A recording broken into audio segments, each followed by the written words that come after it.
Dalam logika, term adalah kata atau gabungan kata yang menyatakan suatu pengertian dan dapat berfungsi sebagai subjek atau predikat dalam suatu proposisi. Term memiliki banyak banget jenis, namun pada kesempatan ini saya akan menyebutkan 3 saja jenis term. Yang pertama yaitu term singular adalah term yang menunjuk pada satu objek tertentu secara spesifik. Contoh misal seperti Presiden Republik Indonesia yang langsung menunjuk pada satu orang tertentu yaitu Insinyur Soekarno. Yang kedua, ada term particular atau term yang menyatakan sebagian dari keseluruhan objek, tidak semua dan tidak spesifik pada satu objek saja. Contoh misal seperti beberapa mahasiswa, sebagian warga desa. Kemudian yang ketiga ada term universal, adalah term yang mencakup seluruh anggota dari suatu kelompok atau kelas tanpa kecuali.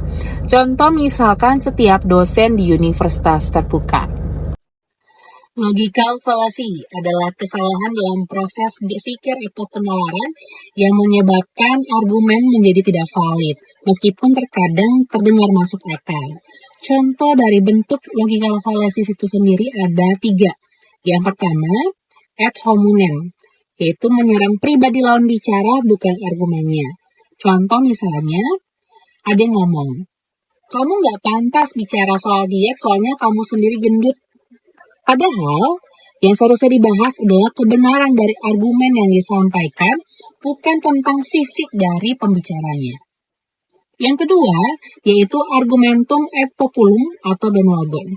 Menganggap suatu argumen benar hanya karena banyak yang mempercayainya.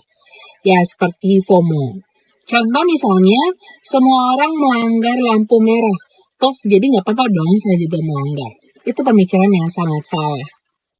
Kemudian yang ketiga, falsa dilema, yaitu menyederhanakan masalah-masalah kompleks seolah-olah hanya 2 pilihan.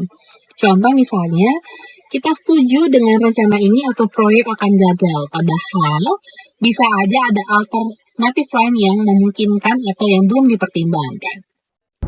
Cara menghindari logical fallacy itu sendiri yang pertama sudah pasti kita harus berpikir lebih kritis dan logis. Kalau perlu kita meminta bukti dari argumen yang disampaikan. Jangan hanya berupa opini tapi juga harus fakta. Yang kedua, fokus pada argumen bukan dari pribadi pembicara itu sendiri. Yang ketiga, jangan FOMO, jangan mudah terpengaruh akan popularitas. Kemudian evaluasi kembali konsekuensi secara rasional. Jangan melebih-lebihkan akibat dari suatu tindakan tanpa bukti yang kuat. Dengan memahami jenis-jenis term serta logical fallacy, kita diharapkan mampu dapat berpikir lebih kritis dan lebih baik.